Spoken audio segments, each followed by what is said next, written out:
Fazil sir டைரக்ஷனில் விஜயும் ஷாலினியும் நடித்த காதலுக்கு மரியாதை படம் இன்றைக்கும் மரியாதையான ஒரு படமாக பாடல்களாக கொண்டாடப்பட்டுக்கிட்டே இருக்குது. இசைஞானி இளையராஜாவுடைய இசை மிகப்பெரிய பலம் சேர்த்தது இந்த படத்துக்கு.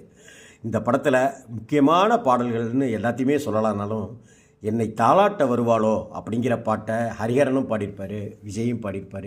இளையராஜா சார் முக்கியமாக இந்த பாட்டில் பவதாரணி அவர்கள் ரொம்ப மிகச்சிறந்த முறையில் பாடியிருப்பாங்க. அதில் பாருங்க, அதில் நான் கேட்கும் பதில் இன்று வராதா அப்படிங்கிற வரி எல்லாமே அவ்வளவு ரொம்ப அழகாக பாடப்பட்டிருக்கும். கண்ணுக்குள் இமையாக இருக்கின்றாள், நெஞ்சுக்குள் இசையாக துடிக்கின்றாள், நாளைக்கு நான் காண வருவாளோ, பாலுக்கு நீரூற்றி போவாளோ, வழியோரம் விழி வைக்கிறேன் அப்படின்னு அந்த பாட்டில் வரி வரும். பழனி பாரதி எழுதியிருப்பார். இன்னைக்கு நாம் வழியோரம் விழி வைத்து காத்திருக்கிறோம்.